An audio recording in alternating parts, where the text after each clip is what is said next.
Esto es Trends, el podcast de Más Consulting, y el episodio de hoy se titula ¿Cómo comunicar una crisis? Las crisis son inherentes al ser humano, o sea, siempre ha habido crisis. En la prehistoria había crisis. No conozco ninguna organización u organismo o institución que no haya padecido o vaya a padecer una crisis. Yo creo que casi todas las empresas van a sufrir una crisis de comunicación a lo largo de tu vida. Desde el bar Manolo, porque dan una ensalada con salmonela, vas a tener una crisis. Totalmente. Estoy convencido. Estoy convencido. Las crisis efectivamente se van a producir siempre. Quienes hablan son, por orden de intervención, Fran Rosillo, Manuel Vázquez, Carlos Salas, Fernando Sanz y Ángel Ayoza. Pero dejemos que sean ellos quienes, de manera sucinta, acrediten su experiencia en el asunto que nos ocupa.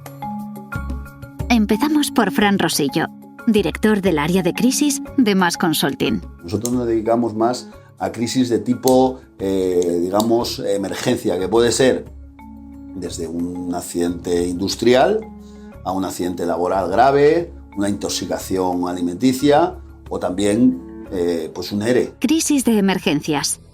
De eso también entiende Manuel Vázquez, comandante destinado en la sección de comunicación estratégica del Gabinete Técnico del Jefe del Estado Mayor de la Defensa. Mi primera crisis que yo recuerde que gestioné de manera indirecta fue la de cuando capturaron a la Crana en el agua de Somalia. También me vi implicado en la gestión del accidente del Yak 42. Yo también he estado destinado en la Unidad Militar de Emergencias, en la Oficina de Comunicación. Entonces, digamos que, entre comillas, hemos sido pioneros a la hora de, sobre todo, gestionar crisis. Ni Carlos Salas ni Fernando Sanz son expertos en gestionar crisis, pero sí en informar sobre ellas.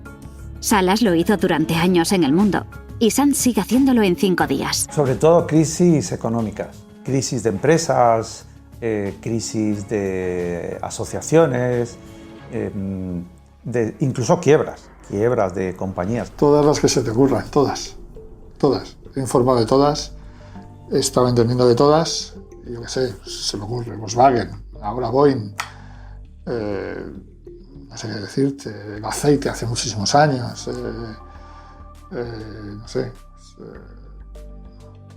todas, o sea, imaginémonos cualquier acero, o sea, fraudes, el de SOS, Coétara, Kio, están en todas.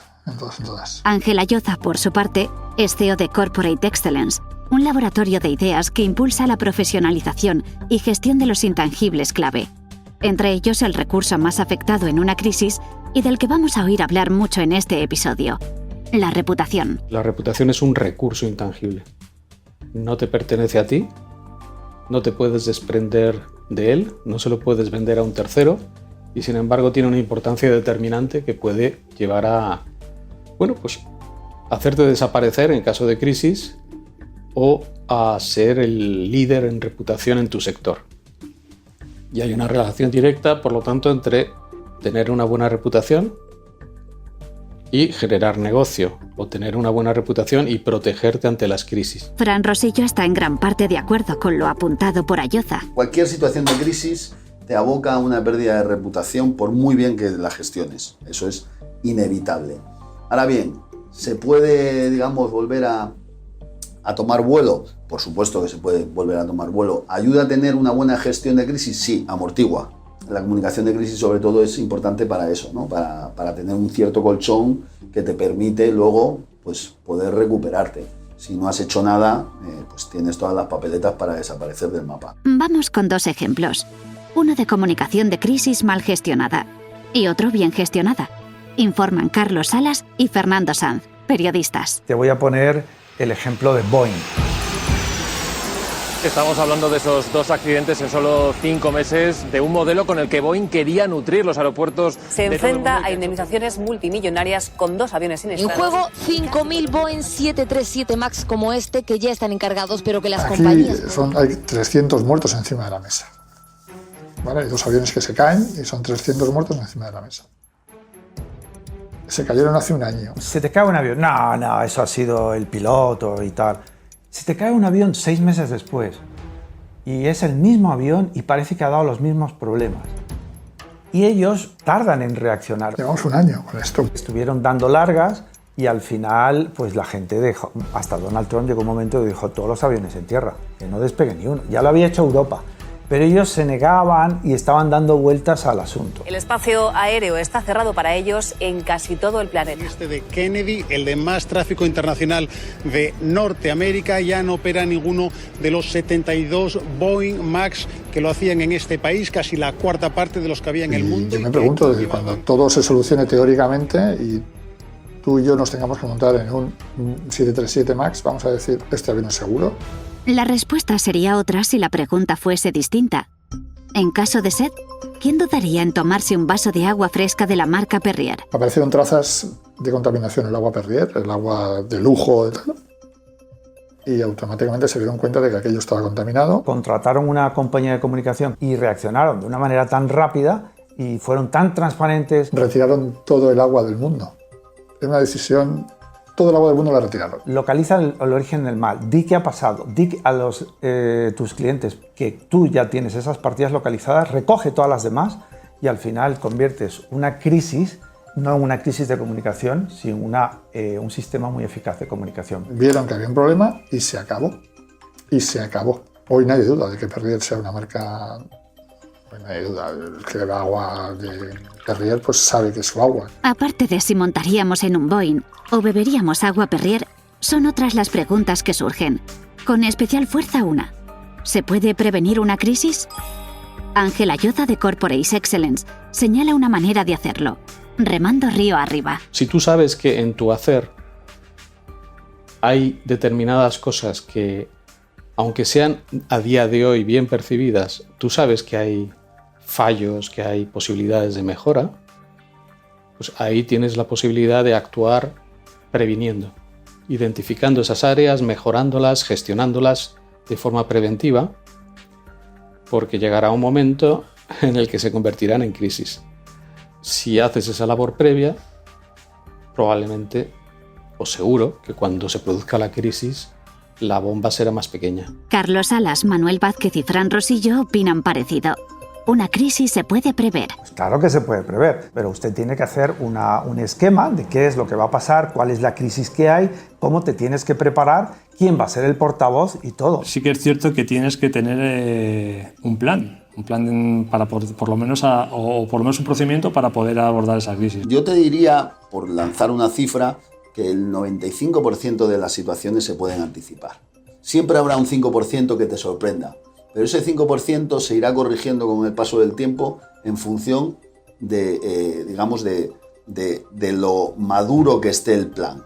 Es decir, hay un ejercicio o una suerte de corrección constante, ¿vale?, en estos planes de crisis, y por lo tanto un plan de crisis que tiene 20 o 25 años es un plan de crisis que está, digamos, mucho más blindado que un plan de crisis que tenga solo uno.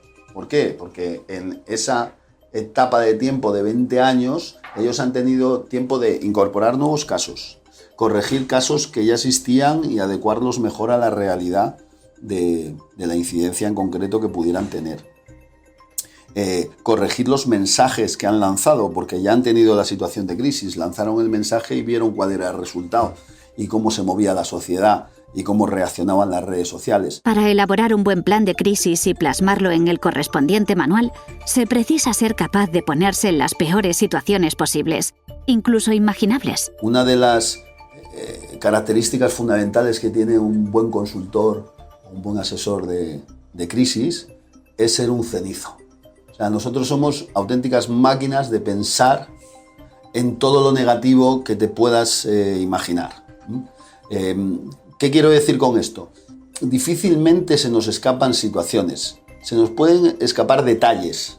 Eso sí, el detalle de una situación en concreto puede cambiar. El escenario en conjunto, creo que sí que somos capaces de anticiparlo. Siendo esto así, una vez anticipado el escenario, se aconseja trabajar sobre él, aunque sea por la vía del simulacro, como hacen determinadas industrias y sectores. 3 o 4 veces al año se hace un simulacro en el que se establecen todos los requisitos y se establecen todos los mecanismos de funcionamiento dentro de esa emergencia. Yo he visto fuego real dentro de una refinería, ¿no? Y cómo vienen los bomberos y cómo actúan, todo está perfectamente sincronizado, y luego cómo actúan también los portavoces. Los portavoces. He aquí una figura clave para la buena comunicación de una crisis. En este punto, como en todos los demás, cuanto menos se improvise, mejor. Hay que cuidar hasta el más mínimo detalle. Por ejemplo, imagínate que vas a ser el portavoz de una empresa para anunciar pues, una mala noticia, X. Tú tienes que saber cómo vas a vestir, cómo te vas a presentar, qué camisa vas a usar, porque tú tienes que proyectar seriedad, tienes que proyectar credibilidad. No solo cómo vistes, sino cómo te sientas, cómo cruzas los brazos, cómo miras a la gente, cómo hablas, cómo vocalizas, cómo lo expresas y cómo te vas a dirigir a los periodistas. Tienes que mirarlos, no puedes mirar abajo, al techo, oiga, no, mire al periodista, mire a la gente, las cámaras están delante, usted está entrando por las televisiones de todo el país, la gente quiere verle. Eso se llama dar la cara. Y en comunicación de crisis es muy importante preparar a la gente para eso. ¿También a los altos directivos de una compañía? ¿A los máximos responsables de una institución? ¿Son ellos los que tienen que dar la cara?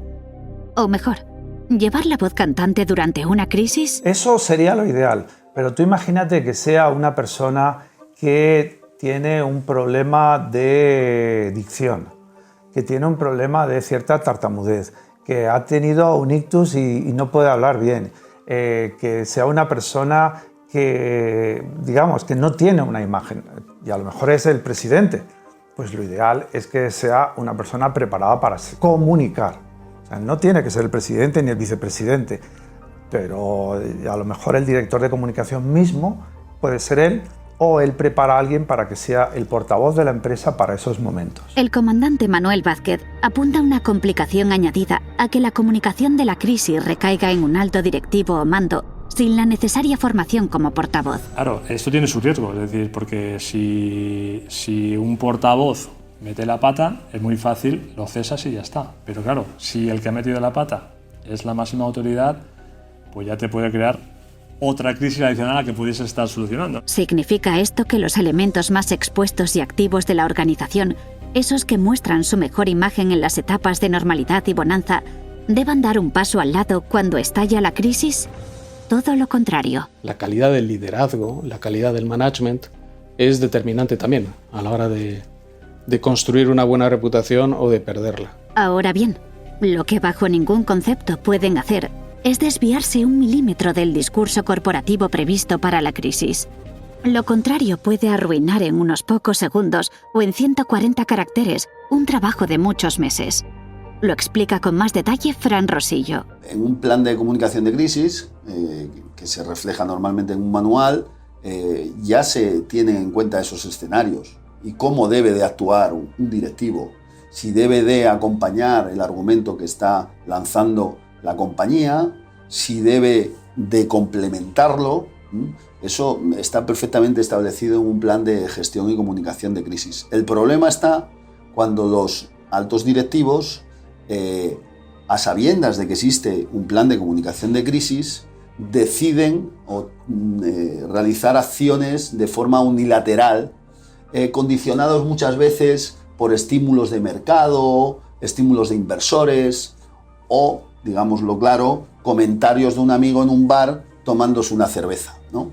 Es que deberíais de... Y entonces él en ese momento tiene la lucidez y la brillantez de pensar en 10 minutos y tirar por tierra lo que a lo mejor un grupo de 10 profesionales han estado un año entero fabricando en un manual o en un plan de gestión de crisis, ¿no? Hay que confiar más. Todo esto está relacionado con un aspecto tan inherente a la comunicación de crisis como la reputación: la transparencia. Una de las principales virtudes, ¿no?, o características de la gestión de crisis desde el punto de vista comunicativo es que tienes que ser totalmente transparente. ¿Por qué? Porque la credibilidad está en entredicho. Vivimos en una época de hipertransparencia, es decir, que antes de la digitalización del mundo, pues existía una asimetría de información entre la información que poseían las organizaciones y la que tienen sus grupos de interés. Hoy esa asimetría de información no existe. Por lo tanto, cualquier mentira será descubierta y el efecto será pues un boomerang. Hay muchos ejemplos en los que se insiste en una mentira para justificar la actuación y demás, y al final pues es peor. En lo apuntado por el comandante Vázquez y por Ángela Lloza, ahondan dos periodistas de tanta veteranía como Fernando Sanz y Carlos Salas. Por mi experiencia personal, y por tanto no quiero exportarla, porque con esto no quiero decir nada. Si fuera un empresario me diría que no. Pero cuando tú llamas a una empresa con algo gordo, la empresa siempre dice una cosa, ¿no? Te pide un tiempo, unos minutos, y luego te contesta siempre con estas 4 palabras o 5 palabras. Esto no es así. Exactamente, no es así. Y no tiene la más mínima importancia. ¿Vale? Generalmente suele así empezar todo. A partir de ahí luego se empieza todo a desencadenar, evidentemente, porque hay filtraciones y tal. Estoy de acuerdo con lo que ha dicho Fernando de 5 días, que las crisis tienen un común denominador. Generalmente es la falta de transparencia. Vamos a ver, una cosa es la crisis de comunicación que te estalla. Han descubierto una partida de botellas mal envasadas, de yogures contaminados, de quesos que han salido mal. Bueno, se ha detectado la partida, ahí tienes una crisis. Y la crisis de comunicación es cuando tú no informas. Y a mí lo que me sorprende es, o sea, si un periodista llama y dice, me he enterado de esto, ¿qué va a pasar? No me creo que justo en ese momento la empresa sea consciente de su problema. La empresa es consciente de ese problema un mes antes, 6 meses antes, 4 meses antes, no lo sé. Y lo que no entiendo es esa fase. O sea, si yo estuviera en la empresa y estuviera de un problema hace 4 meses, prepararme para el momento en el que yo, por la voluntad propia, o alguien que se ha enterado, reaccionar en un momento determinado, ya. Si las autoridades, quien sea, interviene y te obligan a contar la verdad, te van a obligar a contar la verdad, no entiendo por qué esquema mental no cuentas la verdad en el primer momento. Con la transparencia tú te evitas la crisis. Estoy convencido que sí. Estoy convencido que sí. La reputación no sufriría tanto, ¿no?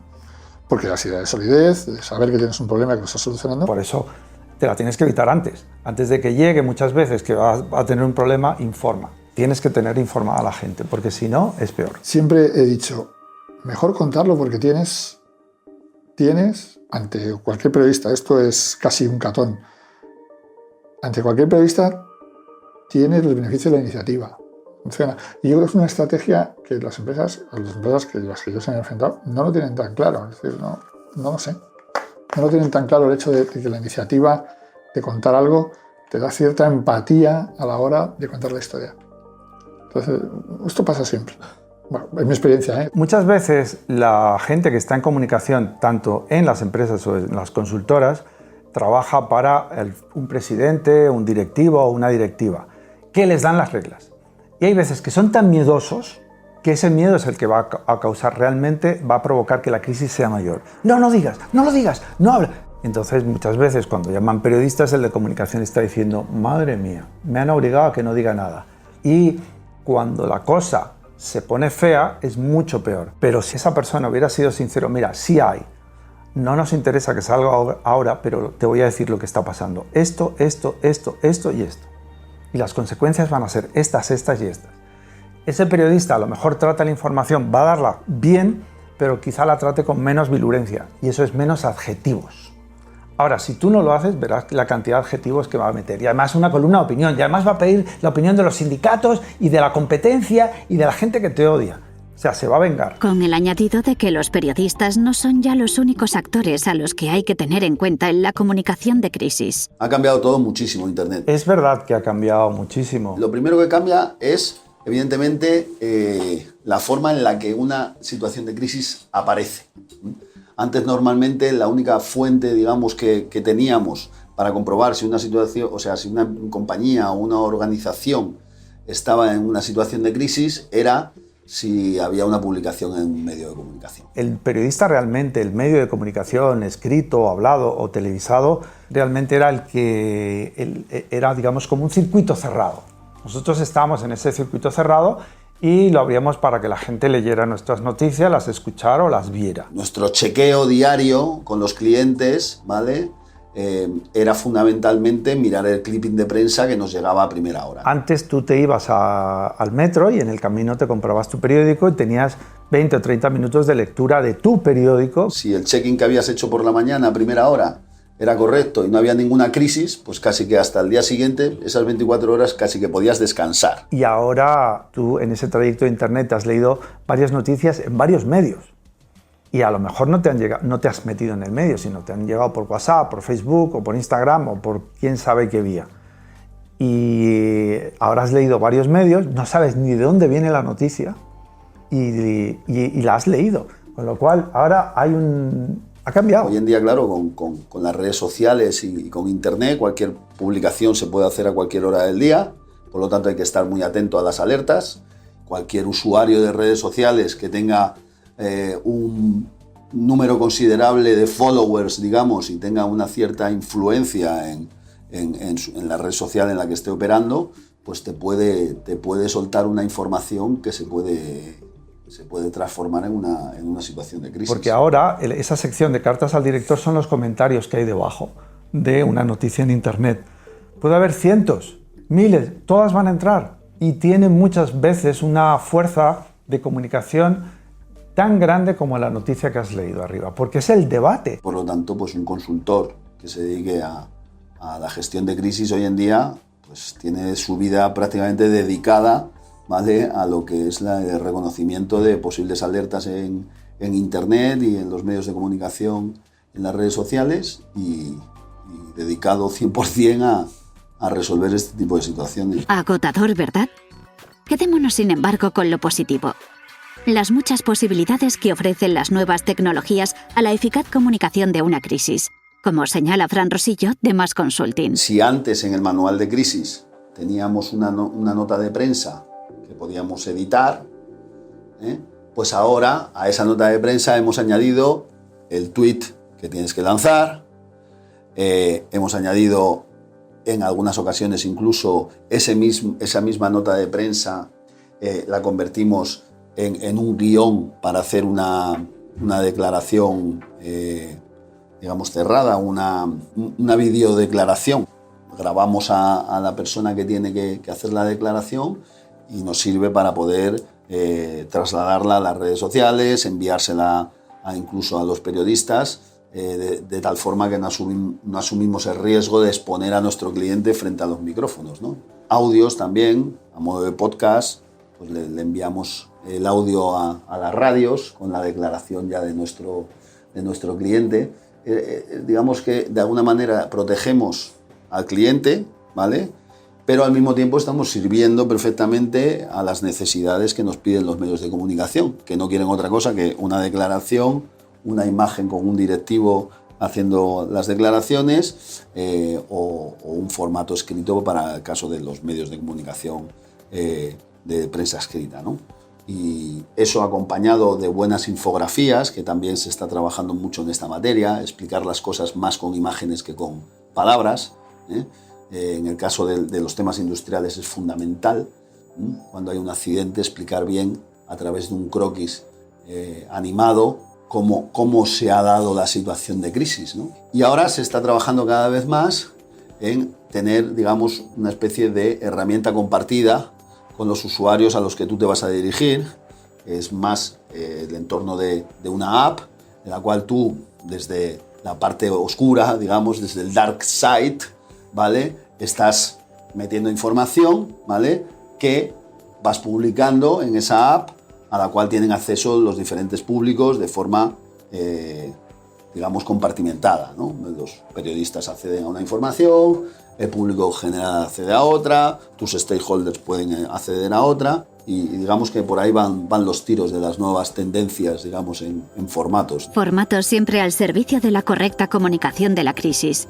Como pudo comprobar el comandante Vázquez los 3 años que estuvo destinado en la Oficina de Información de la Unidad Militar de Emergencias. Nos dimos cuenta de que obviamente allá donde hay tecnología, las redes sociales es el medio más eficaz a la hora de comunicar a la población que ha padecido cualquier catástrofe o o desastre natural, ¿no? La gente se quedaba satisfecha no solamente por la rápida actuación de los militares a la hora de extinguir el incendio, sino luego cómo comunicábamos lo que habíamos estado haciendo allí. Nos decían, ya están aquí los militares, ya me encuentro más seguro. Sé que a lo mejor mi casa se puede quemar, pero sé que por lo menos vais a poner toda vuestra parte para poderlo hacer. Entonces, ha contribuido muy bien y lo ha hecho bastante bien a la hora de comunicar y, digamos, mejorar la reputación que de por sí ya tienen las Fuerzas Armadas. La reputación.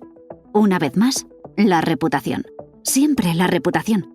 Como bien se encarga de recordarnos Ángela Lloza, de Corporate Excellence. Si al final la reputación es el juicio que hacen sobre ti, tú necesitas saber cómo son esos juicios, cómo son esas percepciones, porque si el juicio es positivo, se van a producir comportamientos positivos.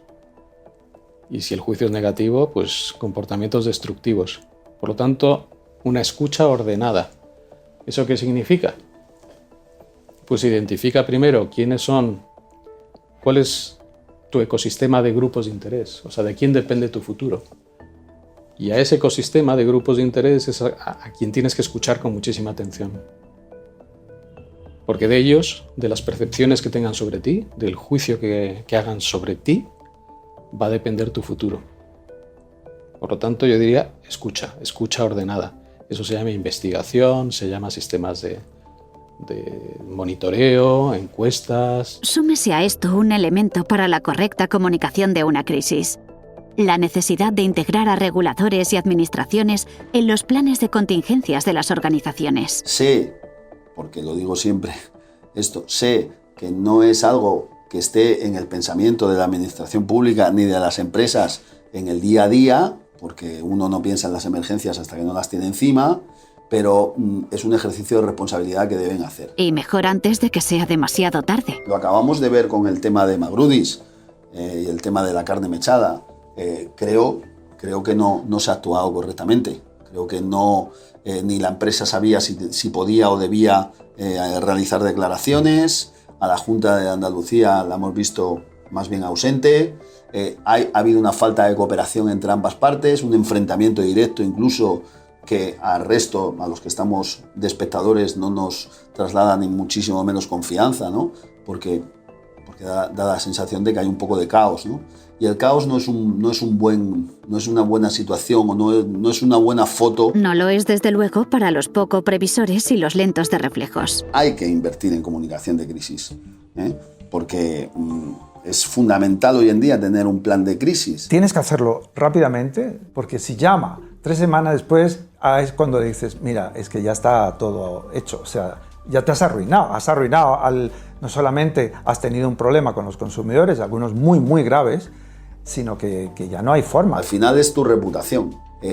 Yo creo que abandonar lo que inviertes en reputación, en este caso en comunicación, es un error muy grande, ¿no? Luego te va a costar un montón volver otra vez a recuperar. Si alguien ahora está escuchando esto y tiene una crisis de comunicación, que no espere, que sea inmediato. Hay muchos profesionales, hay empresas especializadas y no te van a asesorar para que tú mientas, todo lo contrario, sino para que le digas la verdad rápidamente, seas transparente y que la gente siga confiando en ti. Rapidez en la respuesta, transparencia en todo momento, previsión en forma de manual, uso de nuevos canales y formatos de comunicación, correcto análisis de percepción de la opinión pública e integración de reguladores y administraciones en nuestro plan de crisis.